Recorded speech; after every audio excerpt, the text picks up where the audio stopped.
오늘 우리에게 주신 하나님의 말씀은 로마서 8장 28절에서 39절까지입니다. 우리가 알거니와 하나님을 사랑하는 자, 곧 그의 뜻대로 부르심을 입은 자들에게는 모든 것이 합력하여 선을 이루느니라. 하나님이 미리 아신 자들을 또한 그 아들의 형상을 본받게 하기 위하여 미리 정하셨으니 이는 그로 많은 형제 중에서 맏아들이 되게 하려 하심이니라. 또 미리 정하신 그들을 또한 부르시고 부르신 그들을 또한 의롭다 하시고 의롭다 하신 그들을 또한 영화롭게 하셨느니라. 그런즉 이 일에 대하여 우리가 무슨 말하리요? 만일 하나님이 우리를 위하시면 누가 우리를 대적하리요? 자기 아들을 아끼지 아니하시고 우리 모든 사람을 위하여 내주시니가 어찌 그 아들과 함께 모든 것을 우리에게 주시지 아니하겠느냐? 누가 능히 하나님께서 택하신 자들을 고발하리요? 의롭다 하신 이는 하나님이시니 누가 정죄하리요? 죽으실 뿐 아니라 다시 살아나신 이는 그리스도 예수시니 그는 하나님 우편에 계신 자요 우리를 위하여 간구하시는 자시니라. 누가 우리를 그리스도의 사랑에서 끊으리요? 환난이나 곤고나 박해나 기근이나 적신이나 위험이나 칼이랴. 기록된 바 우리가 종일 주를 위하여 죽임을 당하게 되며 도살당할 양같이 여김을 받았나이다 함과 같으니라. 그러나 이 모든 일에 우리를 사랑하시는 이로 말미암아 우리가 넉넉히 이기느니라.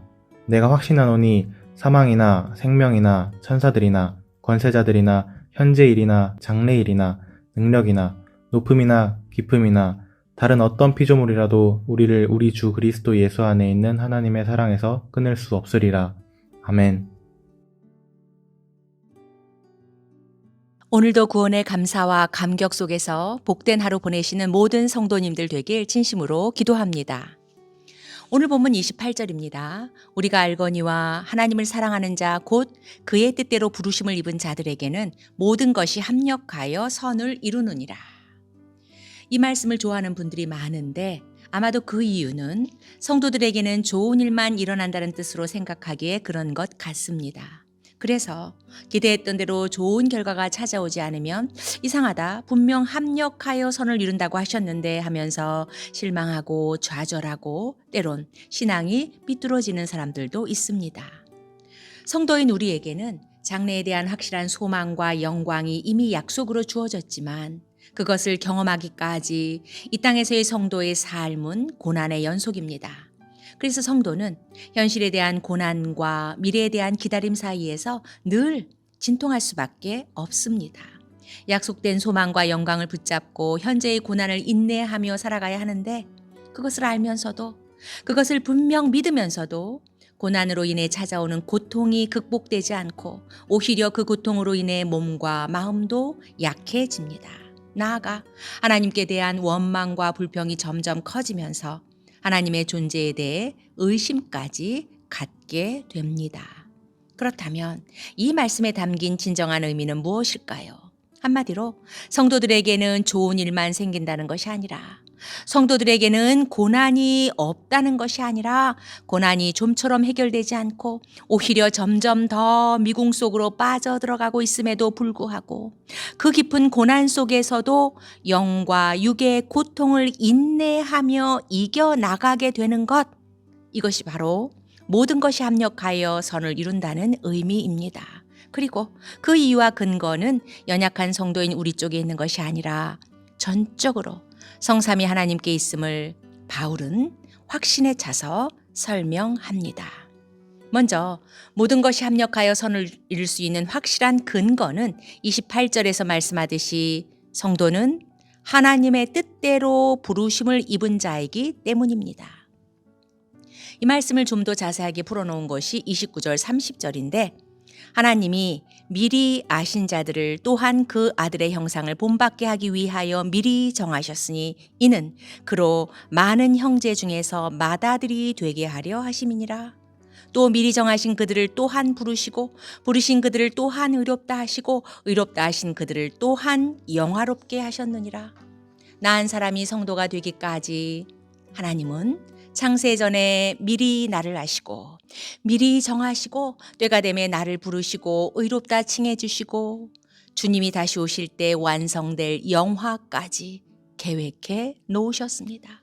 예지와 예정, 소명과 칭의 그리고 영화까지 이 놀라운 구원의 파노라마는 독생자를 내어주시기까지 처절한 고통을 친히 겪으시면서 구원을 시작하신 하나님이 마지막까지 우리를 책임지신다는 것을 똑똑히 알려주십니다.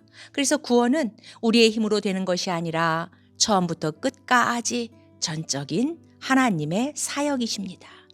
하나님이 시작하신 것이기에 우리의 계속되는 불순종과 죄악 등을 아시면서도 도중에 끝내지 않으시고 마지막 순간까지 하나님이 주도하시고 마침내 하나님이 이루십니다.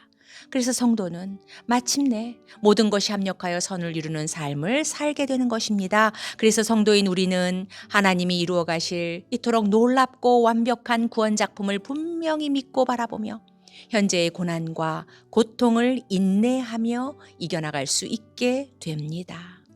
그 다음 모든 것이 합력하여 선을 이루는 일에 성자 예수님이 동역하시는데 34절입니다. 누가 정죄하리요? 죽으실 뿐 아니라 다시 살아나신 이는 그리스도 예수시니 그는 하나님 우편에 계신 자요 우리를 위하여 간구하시는 자시니라. 우리의 죄를 대속하시기 위해 십자가에 죽으시고 부활하신 예수님이 그것으로 사역을 끝내신 것이 아니라 지금도 하나님 보좌 우편에 서서 바로 우리 한 사람 한 사람을 위해 기도하고 계시기에 성도인 우리의 삶은 마침내 모든 것이 합력하여 선을 이루게 됩니다. 초대교회 스데반 집사가 복음을 전하다 돌에 맞아 순교하기 직전 지금까지 자신을 위해 기도하고 계신 예수님을 보았는데 사도행전 7장 55절입니다. 스데반이 성령 충만하여 하늘을 우러러 주목하여 하나님의 영광과 및 예수께서 하나님 우편에 서신 것을 보고 예수님은 자신이 십자가를 통해 이루신 놀랍고 엄청난 모든 혜택을 성도인 우리 모두에게 다 적용시키기 위해 지금 이 순간도 우리의 대제사장이 되셔서 하나님 보좌 우편에 서서 끊임없이 기도하고 계십니다. 예수님이 이 일을 계속하고 계시기에 우리의 구원이 마침내 완성되는 것입니다. 그리고 모든 것이 합력하여 선을 이루시기 위해 성령 하나님도 함께 일하고 계심을 찾아볼 수 있는데 오늘 본문 바로 전 로마서 8장 26절 27절입니다. 이와 같이 성령도 우리의 연약함을 도우시나니 우리는 마땅히 기도할 바를 알지 못하나 오직 성령이 말할 수 없는 탄식으로 우리를 위해 친히 간구하시느니라. 마음을 살피시는 이가 성령의 생각을 아시나니 이는 성령이 하나님의 뜻대로 성도를 위하여 간구하심이니라.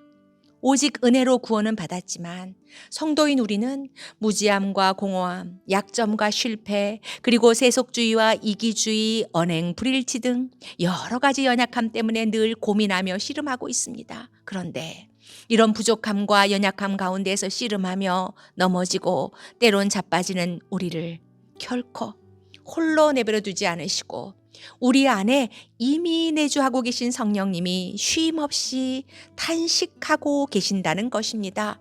우리가 고통 중에서 신음소리조차 낼 의지도 없고 힘도 없을 때 성령님이 우리 대신 깊고 깊은 신음의 기도를 우리의 이해를 초월한 탄식의 기도를 하고 계십니다. 이러한 성령님의 탄식 기도는 그대로 하나님께 올려지기에 마침내 모든 것이 합력하여 선을 이루게 되는 것입니다. 오는 사자와도 같이 삼킬 자를 찾으려고 눈을 부릅뜨고 마지막 발악을 하는 사단은 고난 속에서 몸부림치며 고통하고 있는 우리에게 다가와 우리가 성도인 것을 의심하게 하면서 하나님을 부인하게 하는 등 우리를 넘어뜨리려고 유혹하고 대적하고 고발하고 정죄하기를 계속합니다. 그러나 지금까지 살펴보았듯이 성도의 구원부터 성도의 영화까지 성부, 성자, 성령, 성삼위 하나님께서 하나 되어 완벽하게 합동작전을 펼쳐가고 계시니 누가 하나님이 위하시는 우리를 대적하고 누가 능히 하나님께서 택하신 자들을 고발하고 누가 정죄하고 누가 우리를 그리스도의 사랑에서 끊을 수 있을까요?